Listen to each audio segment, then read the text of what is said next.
When Love Isn't Enough by Mevin Top. Chapter 1. Young, black and in love, meeting her, the spark that changed everything. I still remember the exact moment I first saw her. It was at a friend's barbecue, a warm summer evening with music playing and children running between clusters of adults. She stood near the grill, laughing at something someone had said. Her head tilted back slightly. I couldn't look away. There was something magnetic about her presence. Innocence mixed with a genuine warmth that radiated outward. When my friend introduced us, I fumbled over my words like a teenager, not the 21-year-old man I was supposed to be. Her name was Shanice, and her handshake was firm, her smile illuminating her entire face. We talked for hours that night, long after most guests had left. Our conversation flowed effortlessly from childhood memories to favorite movies to our dreams for the future. By the time I walked her home, I knew something significant had begun. What followed was a whirlwind romance. We exchanged numbers that night, and by the end of the week, we'd spoken daily and gone on 2 dates. Within a month, we were practically inseparable. Friends teased us about our intensity, but we couldn't slow down. It felt as though we'd been searching for each other without knowing it.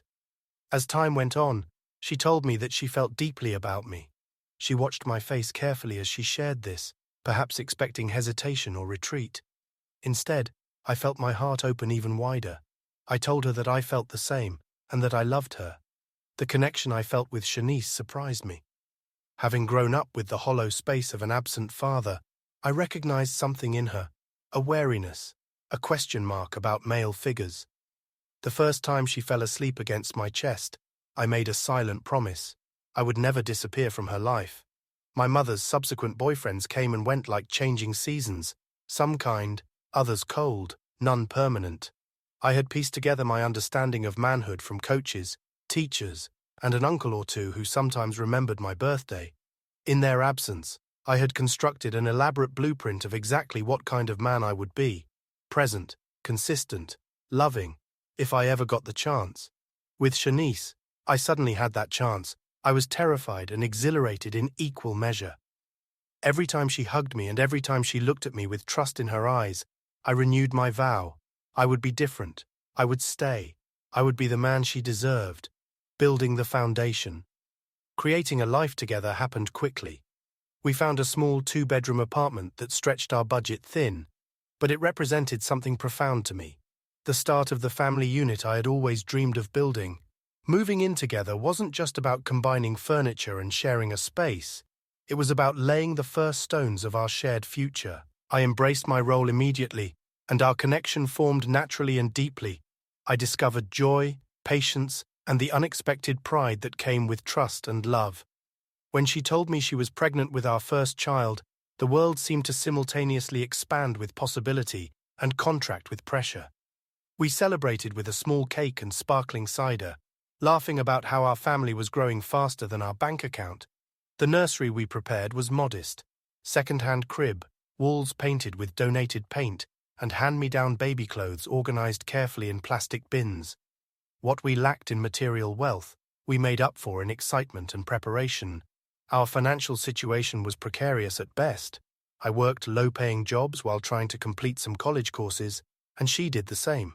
We became masters of budgeting and grocery shopping, experts at finding free community events for entertainment, and specialists in making date nights happen after bedtime with nothing more than popcorn and whatever movie was streaming for free at the time.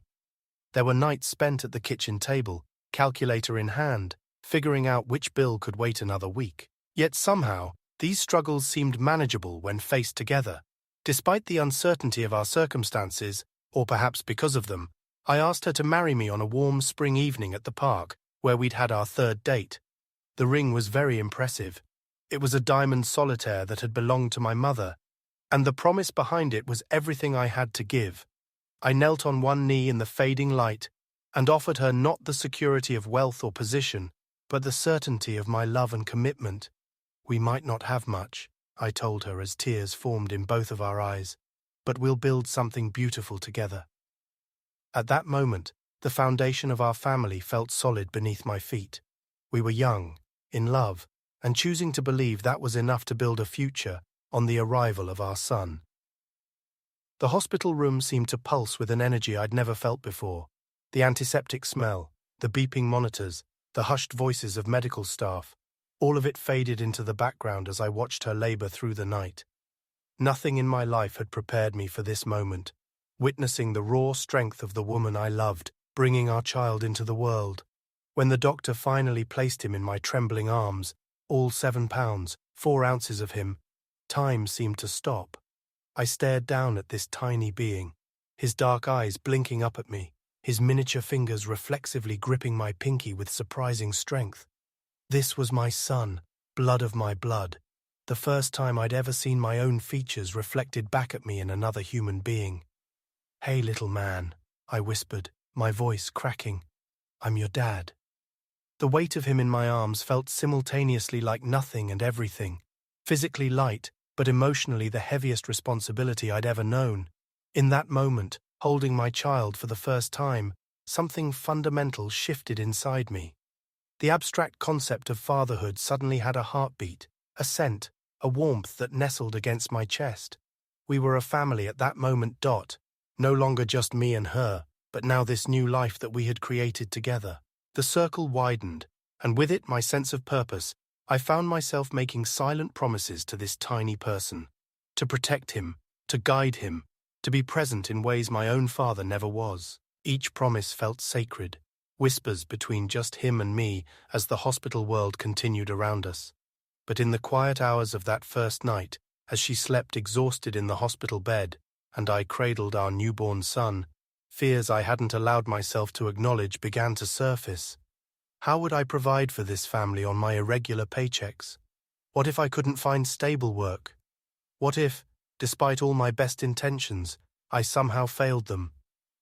The statistics about young black fathers loomed in my mind, all the things society expected me not to be. I looked down at my son's sleeping face, his features still swollen from birth, and made another silent promise. "They're wrong about us. I'll show them. I'll show you."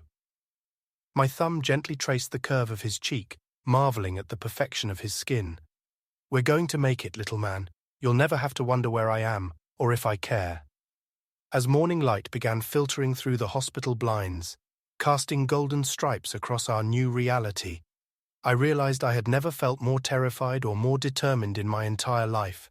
This, I knew, would be the hardest and most important work I would ever do, love in the margins. We couldn't afford fancy restaurant dinners, but we made spaghetti nights special with candles from the emergency kit. We couldn't take lavish vacations, but weekend trips to the local park became adventures, pushing the stroller over bumpy paths while discovering the world with fearless wonder. In these moments, between the financial stress and uncertainty, there was a rhythm of joy that seemed to validate our choices.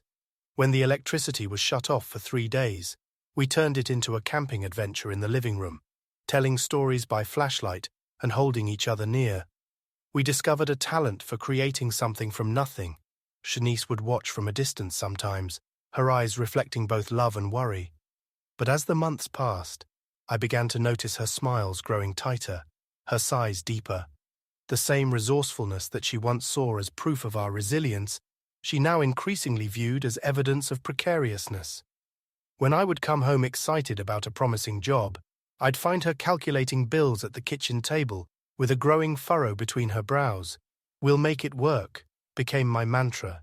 But how? Became hers. Our love remained strong, but it was being tested in ways neither of us had anticipated. Arguments were more frequent now, never about our feelings for each other, but about the practical realities of our situation. She wanted more stability.